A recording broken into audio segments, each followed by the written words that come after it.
10 বছরের একটি ছেলে, নাম রবি। ছোটবেলা থেকেই ইলেকট্রনিক্সের প্রতি তার টান। বড় হয়ে সায়েন্টিস্ট হবার স্বপ্ন তার। কিন্তু বাবা চাই ছেলে ডাক্তার হবে। নিজের মান সম্মান সমাজে বজায় রাখার জন্য নিজের ছেলের স্বপ্নকে চুরমার করে বাবা তাকে ডাক্তার বানাতে চাইল।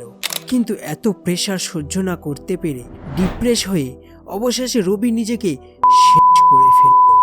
ভারতীয় শিক্ষা ব্যবস্থা, যার মধ্যে সব আছে, শুধু শিক্ষা আর সঠিক ব্যবস্থা ছাড়া। এখানে বাবা মা, শিক্ষক শিক্ষিকা, স্কুল, কলেজ, টিউশন সবাই ছেলে মেয়েদের কাছ থেকে শুধু একটাই জিনিস চায়, আর সেটা হলো marks, marks R marks.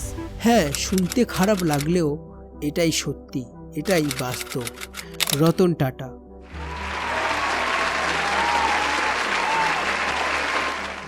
Chairman of tata group. Gautam Adani, chairman and founder of Adani group. এরা সবাই আজ সফল, কারণ এরা নিজেদেরকে এমন একটা ফাঁদের হাত থেকে বাঁচিয়েছে, যে ফাঁদের হাতে আজকালকার যুবকরা নিজেদেরকে খুব গর্বের সাথে বন্দি করছে। এবার প্রশ্ন হলো, কারা, কেন এবং কিভাবে আমাদের এই সুন্দর এডুকেশন সিস্টেমকে নিজেদের স্বার্থে ব্যবহার করার জন্য একটা ব্যর্থ এবং পঙ্গু শিক্ষা ব্যবস্থাতে পরিবর্তন করেছে। এই ভিডিওর শেষে আমি বলবো যে কিভাবে আমাদের ভারতীয় শিক্ষার 12টা বাজিয়ে আমাদের হাতে তুলে দেওয়া হয়েছে এই জঘন্য এডুকেশন সিস্টেমকে। 1608 সাল, যখন ভারতে প্রথম পাড়ি দিয়েছিল ব্রিটিশ ইস্ট ইন্ডিয়া কোম্পানি, তার আগে আমাদের ভারতীয় শিক্ষা ব্যবস্থায় ছিল গুরুকুল প্রথা বা টোল ব্যবস্থা, যেখানে প্রাথমিক এবং যোগ্য ও প্র্যাকটিক্যাল শিক্ষার অধিকারী হতে পারত শিক্ষার্থীরা। কিন্তু আসল সমস্যা ঠিক এর পরেই শুরু হয়, যখন ভারতে এলো ব্রিটিশরা। তারা সর্বপ্রথম ভারতের শিক্ষা ব্যবস্থাকে পরিবর্তন করে নিজেদের শিক্ষা ব্যবস্থাকে প্রতিস্থাপন করতে চাইল। আর এর প্রধান কারণ হলো ভারতীয়দের নিজেদের বশে করে নিজেদের কাজে ব্যবহার করা। তারা চাইতো এমন মানুষ যারা রোবটের মতো তাদের কাজবাজ করবে, তাদের কথা শুনবে এবং তাদের পা চাটবে। এবং ভারতীয়রাও খুব সহজে তাদের এই ফাঁদে পা দিয়ে ফেললো। এবং দুঃখের কথা এই যে তারা তো চলে গেছে, কিন্তু আজও আমরা এই ব্যবস্থা এগিয়ে নিয়ে যাচ্ছি।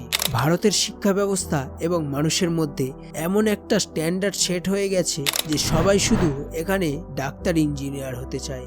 যেখানে একটা শিশুর ইচ্ছে, সে কি করতে চায়, সে কি হতে চায়, সেসবের কোনো কিছুরই দাম দেওয়া হয় না। যেখানে তুমি ডাক্তার হতে চাইলেও তোমাকে শাহজাহানের বাবার ইতিহাস পড়তেই হবে। অ্যাকর্ডিং টু গুগল, আমাদের ভারতে প্রায় 1.5 মিলিয়ন ইঞ্জিনিয়ার তৈরি হয় প্রত্যেক বছর। শুনে হয়তো ভাববে যে বাহ, এত ইঞ্জিনিয়ার তৈরি হচ্ছে, খুব ভালো। কিন্তু এদের মধ্যে প্রায় 60 থেকে 70% ইঞ্জিনিয়ার চাকরির জন্য পথে পথে ঘুরে বেড়াচ্ছে।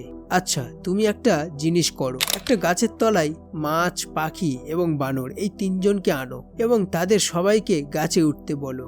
যে উঠতে পারবে সে খুব ভালো, আর যে পারবে না সে সমাজের চোখে অযোগ্য। কিন্তু কেউ এটা জানে না যে হাতি কোনোদিন গাছে উঠতে পারে না। আর 3 জনকেই যদি তুমি সাঁতার কাটতে বলো, তাহলে এটাও হবে না, কারণ পাখি কোনোদিন সাঁতার কাটতে পারে না বা হাতি কোনোদিন সাঁতার কাটতে পারে না। আর ঠিক এইটাই হচ্ছে আমাদের শিক্ষা ব্যবস্থাতে। প্রথম কথা হলো, সব ছাত্রের ব্রেন ক্যাপাসিটি সমান হয় না, তাই যে যেটা চাই তাকে সেটাই করতে দেওয়া উচিত। কিন্তু তার পরিবর্তে আমাদের সমাজে সবাইকে একই ধরনের শিক্ষা ব্যবস্থায় শিক্ষিত করা হচ্ছে এবং সব ধরনের ছাত্রদের একটাই রেসের মধ্যে ফেলা হচ্ছে। তার ফলে কেউ হচ্ছে খুব বুদ্ধিমান এবং কেউ মেন্টাল প্রেসারে রাস্তার পাগল। আমাদের সমাজে বাবা মা ছোট থেকেই বলে চাকরি করতে। আমাদের চোখে দেখা খুব সংখ্যক যোগ্য পিতামাতা এমন আছে যারা চাকরি দিতে বলে। আর দেশ তো তখনই উন্নতি করবে যখন দেশের যুবকরা চাকর না হয়ে মালিক হতে আগ্রহী হবে। সোজা কথা বলতে গেলে আমাদের এডুকেশন সিস্টেম শুধুমাত্র শিক্ষিত গরু এবং গাধা তৈরি করতে পারে, মালিক নয়। শোনো বন্ধু, জীবনে সফল হতে হলে নিজেকে বন্দি নয়, মুক্ত করতে শেখো। কারণ খাঁচার পাখির থেকে বনের পাখি সর্বদা দ্রুত উঠতে পারে। নিজেকে তুমি শিক্ষার 4টে দেওয়ালের মধ্যে যত আটকে রাখবে, ততই তুমি নিজের গ্রোথকে আরো স্লো করবে। তাই নিজেকে সর্বদা আমাদের এই প্রকৃতির মাঝে মুক্তভাবে ছেড়ে দাও। সেটাই করো যেটা তোমার মন চায় আর ব্রেন তাতে সম্মতি দেয়। সেটাই করো যেটা তোমার মতে সঠিক মনে হয় আর যেটা তোমার জন্য উপযোগী।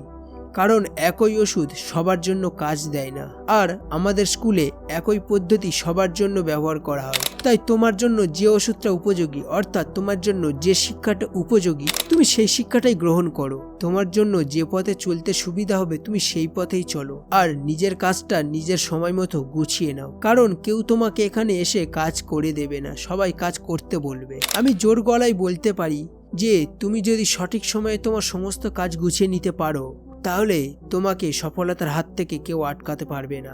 আজকের ভিডিওটা এই পর্যন্ত। নমস্কার। যদি কিছু ভুল বলে থাকি ভিডিওতে, তাহলে ছোট ভাই হিসাবে ক্ষমা করে দিও। আজকের ভিডিওটা আমি এখানেই শেষ করছি।